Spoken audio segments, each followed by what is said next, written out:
হরে কৃষ্ণ। আগের ভিডিওতে আমরা জেনেছিলাম কেন শ্রীল প্রভুপাদ গৃহত্যাগী হয়েছিলেন। এরপর আমরা জানব গৃহত্যাগী হওয়ার পর কি হয়েছিল ওনার সাথে। ওনার শুরু হয়েছিল এক খুবই মর্মান্তিক। গৃহত্যাগ করে যখন তিনি ঝাঁসিতে এসেছিলেন তখন সেই ঝাঁসির বাসভবনটিও ছেড়ে দিতে হয়েছিল, কারণ সেখানকার রাজ্যপাল স্ত্রী চেয়েছিলেন ভক্ত সংঘের পরিবর্তে একটা নারী কল্যাণ সমিতি গড়ে তুলতে। এরপর থাকবার জন্য কোনো জায়গা অথবা কোনো রকমের সহায়তা না পাওয়ায় তিনি ঝাঁসিও ত্যাগ করেন। এরপর তিনি ওখান থেকে দিল্লি চলে যান। সেখানে গুরু ভ্রাতাদের সঙ্গে কয়েকদিন থাকার পর সেখান থেকে তিনি একজন ভিক্ষুকের মতো মন্দিরে অথবা ধর্মপরায়ণ ব্যক্তিদের কাছে নিমন্ত্রিত হয়ে তিনি তার জীবন অতিবাহিত করতেন। ওনার অন্ন, বস্ত্র ও বাসস্থানের অভাব উঠেছিল চরমে, যেখানে তিনি শৈশব থেকে কোনোদিনও এসবের অভাব বোঝেননি এবং তিনি ছিলেন তার বাবার প্রিয় পুত্র এবং ছিল ভক্তি সিদ্ধান্ত সরস্বতী ঠাকুরের স্নেহধন্য একজন শিষ্য। কিন্তু এই সময় হয়েছিল তিনি সম্পূর্ণ একলা। ওনার স্থায়ীভাবে বাস করার জন্য কোনো আগ্রহ ছিল না, কিন্তু উনি চেয়েছিলেন ওনার পারমার্থিক রচনাবলীগুলো প্রকাশ করতে। সেজন্যই তিনি ধনী ব্যক্তিদের সঙ্গে যোগাযোগ করতেন এবং তাদেরকে নিজের পাণ্ডুলিপি দেখিয়ে ধর্মীয় প্রতিষ্ঠানের বিষয়ে আলোচনা করতেন। আর তাতে কেবলমাত্র কয়েকজনেই সাড়া দিয়েছিল, আর তাদের সাহায্যের পরিমাণও ছিল খুবই কম, মাত্র 5 থেকে 10 টাকা। তবুও তিনি চেয়েছিলেন ব্যাক টু গডের পত্রিকাটি মুদ্রণের জন্য অর্থ সংগ্রহ করতে। অর্থ অভাবের জন্য নিজের বস্ত্র পর্যন্ত কিনে নিয়ে সেই কনকনে ঠান্ডাতে হিমপ্রবাহিত দিল্লির পথ দিয়ে গরম জামা কাপড় ছাড়াই হেঁটে হেঁটে তিনি প্রচার করতে যেতেন। একদিন মুদ্রক যখন ওনাকে জিজ্ঞেস করলেন তিনি কেন এত কঠিন পরিশ্রম করে এই পত্রিকাটি প্রকাশ করতে চাইছেন, তখন তিনি বললেন, এটাই আমার জীবনের একমাত্র উদ্দেশ্য। এরপর এই ছাপা পত্রিকাগুলিকে বিক্রি করার জন্য তিনি শহরে শহরে ঘুরে বেড়াতেন। একটি চায়ের দোকানের কাছে তিনি সেগুলি নিয়ে বসতেন। কেউ যখন এসে তার কাছে বসত তখন তিনি তাকে কেনবার জন্য অনুরোধ করতেন। চায়ের দোকানে পত্রিকা বিতরণ করা ছাড়াও তিনি ডাক মারফত ভারতে ও বিদেশে বিনামূল্যে সেগুলো পাঠিয়ে দিতেন।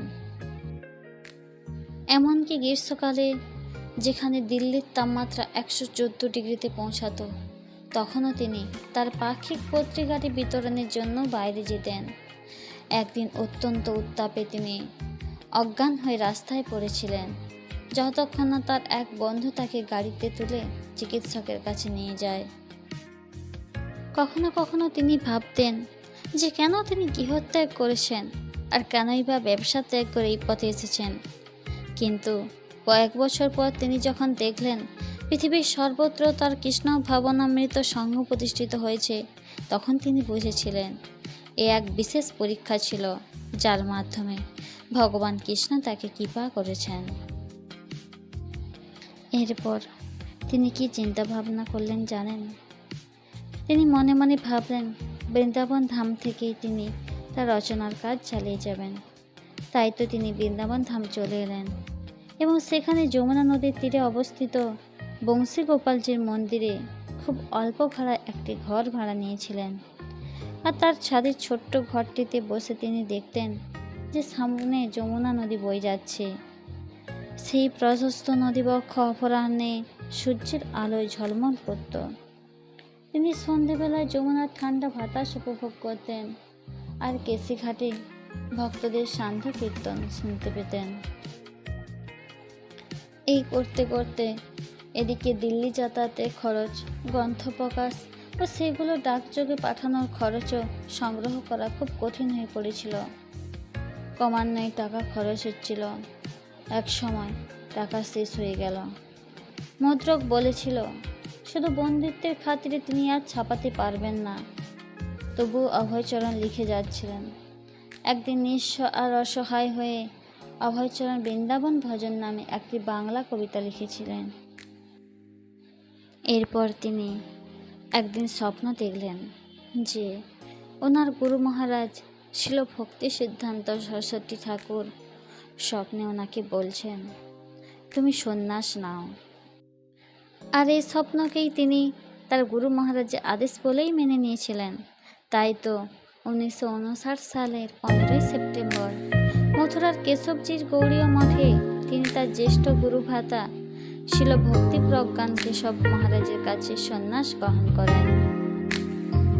আর এরপর থেকেই তিনি গৈরিক বসনধারী ভক্তি বেদান্ত স্বামী মহারাজে পরিণত হয়েছিলেন। এইবার তিনি শ্রীমদ্ ভাগবত গীতা ইংরেজিতে অনুবাদ করতে শুরু করলেন এবং তিনি দিল্লিতে একটি বাসস্থানেরও সন্ধান করছিলেন, কারণ গ্রন্থ মুদ্রণের জন্য নাকি বারবার দিল্লি যেতে হচ্ছিল। সেখানে যাতায়াত খরচ অনেক বেশি পড়ছিল, তাই তিনি থাকার একটা বন্দোবস্ত খুঁজছিলেন। এই গ্রন্থ প্রকাশনা সূত্রে ওনার পরিচয় হয়েছিল এক ভদ্রলোকের সঙ্গে, আর তিনি চাঁদনী চকের নিকট শ্রী রাধাকৃষ্ণ মন্দিরে একটি বিনামূল্যে থাকবার জন্য ঘর দিয়েছিলেন। এই জায়গাটির নাম ছিল ছিপিওয়াদা। ছিপিওয়াদার এই মন্দিরে ঘরে একটি ম্লান আলোর নিচে বসে তিনি দিবারাত্রি টাইপ করে যেতেন।